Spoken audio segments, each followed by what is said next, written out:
Hello সবাইকে, আজকে তোমাদের সাথে আমি একটা নতুন স্টোরি শেয়ার করব। সেটা হচ্ছে আমার লাইফের স্টোরি। তো দেখবে ছোটোবেলাতে কি হয়, সরস্বতী পুজোর সময় আমরা অনেকেই কেউ মায়ের শাড়ি পরে, কেউ বৌদিদের শাড়ি পরে। স্পেশালি সরস্বতী পুজোর সময় এই জিনিসটা হয় দেখবে। বা স্কুল বা কলেজে নবীনবরণ থাকলে তখন আমরা শাড়ি পরি, তখন আমাদের নিজেকে খুব সুন্দর দেখাতে হবে, এরকম একটা মেন্টালিটি আমাদের তৈরি হয়। তো কি হয়, আমার বৌদি আছে।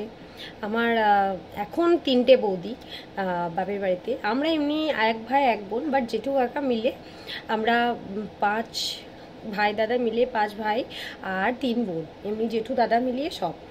তো কি হয়, তখন নতুন নতুন বৌদি হিসেবে এসেছিল আমার ছোট দাদার বউ। তো সেই আমার বান্ধবী ছিল, তো ওর শাড়ি ফাড়ি তো আমি পরতামই। তো তখন কি হয়েছে, ও একটা সময় বাপের বাড়ি গিয়েছে, তো ওকে আমি পাইনি। তখন পাড়ারই এক বৌদির কাছে আমি শাড়ি চাইতে গিয়েছিলাম। শাড়ি চাইতেও গিয়েছিলাম, শাড়ি পেয়েও ছিলাম। আবার শাড়িটা আমি ফেরত করে আসি না পরে। কারণটা হচ্ছে, শাড়িটা দেওয়ার পরে এমন কিছু কথা আমার কানে এসেছিল যেটা আমার মোটেও ভালো লাগেনি। বাট আমার মনে হয়েছিল যে শাড়িটা যদি আমি এর পরেও পরি তাহলে হয়তো আমার মানে উচিত হবে না শাড়িটা পরা। তো সেই টাইমে গিয়ে আমি শাড়িটা যখন চাইতে যাই, বৌদি দিয়েও ছিল, সেই পাড়ার বৌদি আমাকে শাড়ি দিয়েও ছিল। বাট তার হাজবেন্ড, মানে আমার যে দাদা হচ্ছে সম্পর্কে, সেই দাদার কোনোভাবে না কোনোভাবে খারাপ লেগেছিল। সম্পর্ক নয় আসলে, পাড়া দুটো দাদা, সম্পর্ক দূরের সম্পর্ক। তো আমার বাড়ির কেউ নয়। তো খারাপ হয়েছিল, সেটার জন্য আমি মায়ের কাছে অনেক বকাও খেয়েছিলাম। যে মা বলেছিল যে আমার যা আছে তুই তাই পড়বি, তোর লোকের কাছে চাইতে যাওয়ার কি দরকার। সেই টাইমে মায়ের কথাটা আমি বুঝতে পারিনি। ওই মোমেন্টে দাঁড়িয়ে বুঝতে পারিনি যে মায়ের কোন জায়গায় খারাপ লেগেছিল। আমার মনে হয়েছিল মায়ের এই মেরে শাড়িগুলো আমি পরবো। মায়ের শাড়িগুলো দেখবে, মাদের শাড়িগুলো কি হয়, কেমন একটু ওল্ড ফ্যাশনের, অতটা ভালো লাগে না। আর আমার মায়ের শাড়ির কালার চয়েসটা খুবই বাজে, মানে আমার ভালো লাগে না। আমার মা যে শাড়ির কালারগুলো মানে পছন্দ করে, তো আমার মায়ের শাড়িগুলো আমার ভালো লাগেনি। তো আমি সেই জন্যই গিয়েছিলাম। আর তখন না মানে দেখবে ফাগুন বউ বলে একটা শাড়ি উঠেছিল, তো সেই শাড়িগুলো মায়ের কাছে ছিল না সেইখানে।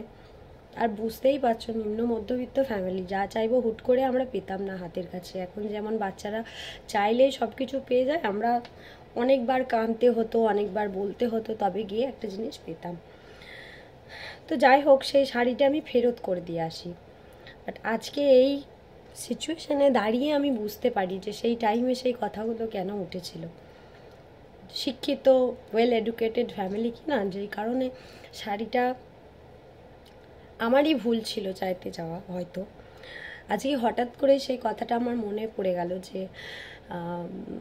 হয় না, দেখবে কিছু কিছু ঘটনা তুমি কাজ করছো, বাট কাজ করার সাথে সাথে মেমোরাইজ মানে থাকে, যে মনে মনে পড়ে যায় কোনো কোনো জিনিসের সাথে কোনো জিনিস মিল খেলে দেখবে মনে পড়ে।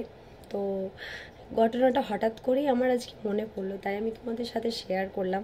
জানি না কে কেমনভাবে নেবে, বা সেই বৌদিও দেখবে সেই বৌদি কেমনভাবে নেবে। বাট অনেস্টলি আমার ওই টাইমে যদি বৌদি থাকতো, সেই হয়তো আমার কি আজকে বা সেই টাইমে সেরকম সিচুয়েশনের মুখোমুখি হতে হতো না।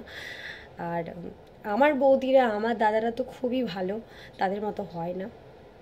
বাট এই এক্সপিরিয়েন্সটা পাড়ার ছিল, সেই কারণে খুবই বাজে একটা কি বলবো সমস্যার সম্মুখীন আমাকে হতে হয়েছিল। তারপর থেকে মা বলুক বা না বলুক, আমি নিজের অভিজ্ঞতা দিয়ে আমি আর কারোর কাছে কোনো জিনিস আমি চাইতে যেতাম না।